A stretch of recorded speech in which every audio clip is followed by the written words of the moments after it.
All right, and we are live. Welcome again, everybody, Facebookers, YouTubers, to another edition of Premiere Webinar Fridays. I'm just going to see if I'm posting this to the right page. Let me see. This will only be a second. Looks like we are up and running. So today is Friday. We are located in Jacksonville. We got Florida, Georgia happening locally this weekend. Of course, not going to be a full stadium, just a partially filled stadium. Not much tailgating going on, but still, football this weekend. Election week, so it's been kind of crazy. Today's topic is exercising and aging. I'm your host. My name is Curtis Pachoka. I'm one of the physical therapists here at Premier. All right, let's see here. So a little bit about our clinic. We are a small business. We have two locations. One is on Jackson Beach Boulevard and Hodges, and another one is located in the Ponte Vedra area. Our subspecialties include orthopedics, jaw pain and facial pain, lymphedema, as well as running and golf programs. So for this next picture here, I'm going to see if I can adjust this somewhat. Okay. So exercising and aging. So we have two pictures here, and if hopefully you can see the differences between them, but one looks different than the other. So the one here on the right is well, both of them are quadricep muscles. So they took an MRI of someone's their thigh basically, and they're looking at everything around their thigh bone. So the middle is the thigh bone, and then surrounding it is surrounding tissue. So here it points out that this white stuff is fat or adipose tissue, and down in the middle is the muscle. And then in this picture, you can see there's not much adipose tissue at all. So just a care of a guess, would you say one of these muscles is older than the other, or does one work out more than the other? So we have the answer here. Let me change this real fast.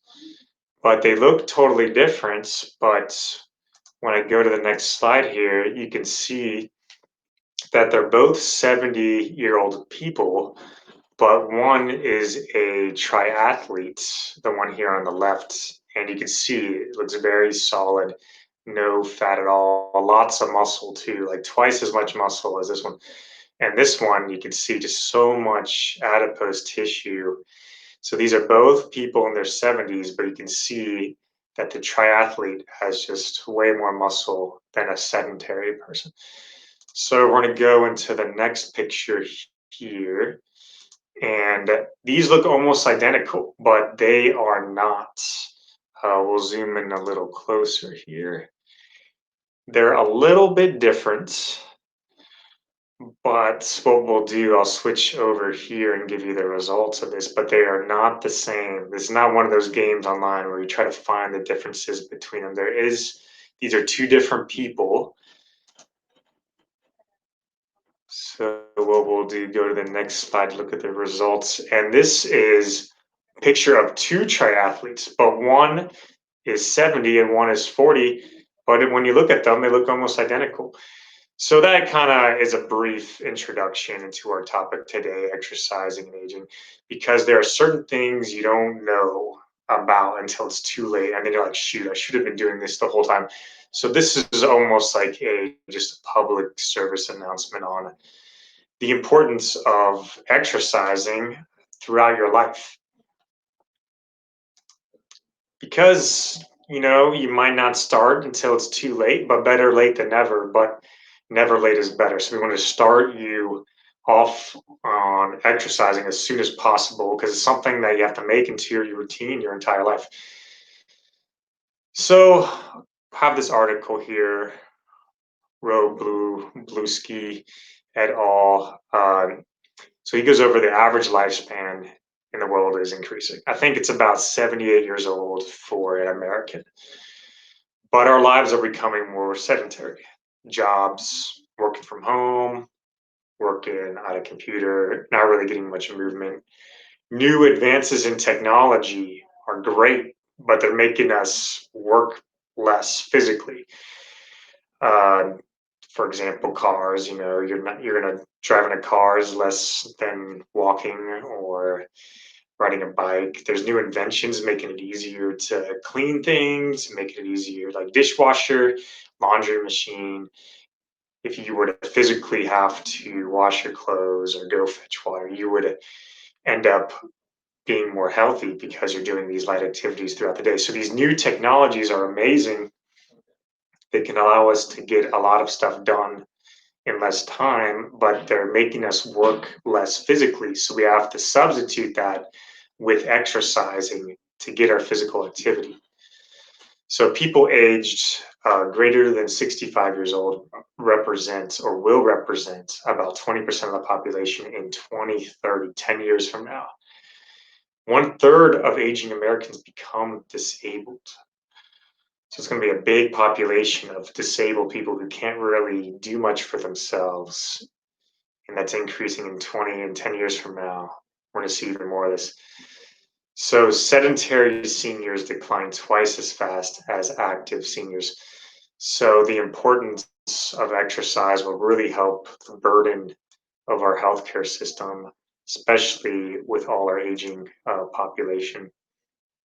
So the benefits of exercise include decreasing body fat and obesity rates, increasing strength, improving balance, gait, and mobility, improving psychological health, reducing arthritic pain, and reducing comorbidities such as heart disease, hypertension, osteoporosis, cancer, diabetes. There was another webinar we did a few weeks ago on the importance of exercise, and we talked about what are the minimum requirements to get the benefits of cardiovascular exercise.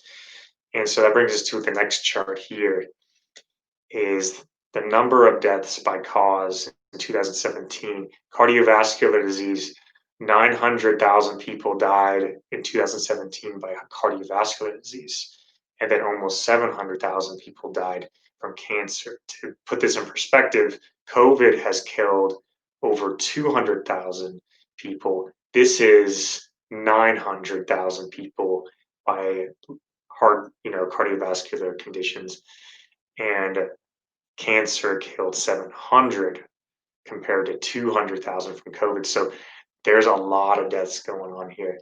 And exercise can prevent coronary heart disease, hypertension. A lot of these cardiovascular diseases are prevented from meeting your cardiovascular requirements.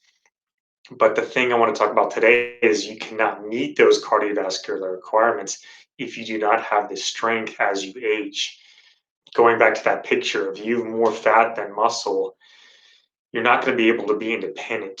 If you don't have the strength to transfer onto an exercise bike on your own to exercise, you're not going to meet that requirement of 30 minutes of cardiovascular, moderate intensity, 5 days a week.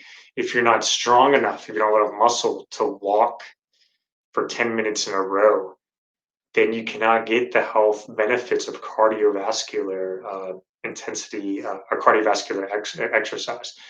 So you need the strength to have the independence to be healthy. So if you don't have that strength, you're not going to be able to avoid the number one cause of death and the number two cause of death for people who are 70 years older, which is cardiovascular disease and cancers. So let's see here. Between the ages of 40 and 50, we lose greater than 8% of our muscle mass. So once you start getting into your 40s, you are going to start to have a decline in your muscle mass. 15% per decade after the age of 75. So after 75, it's going to decrease really quickly.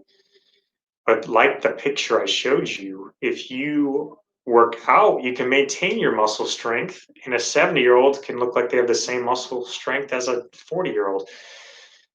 So usually followed by loss of strength And so if you lose muscle mass, it is usually followed by a loss of strength, which makes sense. But also you experience a functional decline. So you're more likely to develop a disability, lose your balance, and require an assisted device.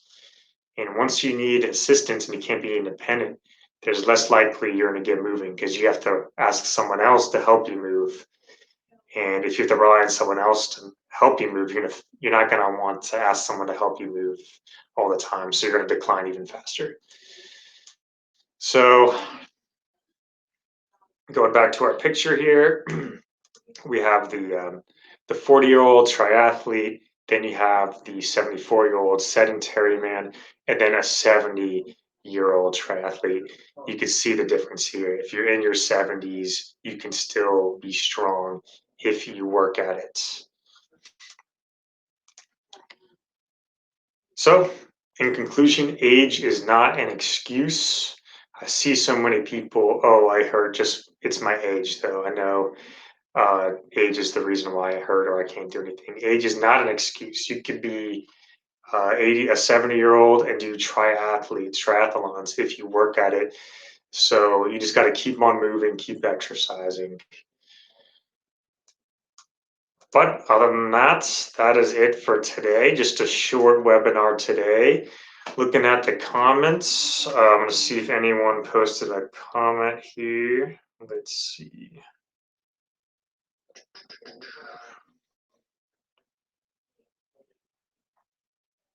Let me see. This will maybe be a second. Looks that is it for today. Looks pretty good. So thanks for watching. Have a good weekend. And we will see you next time. I am out.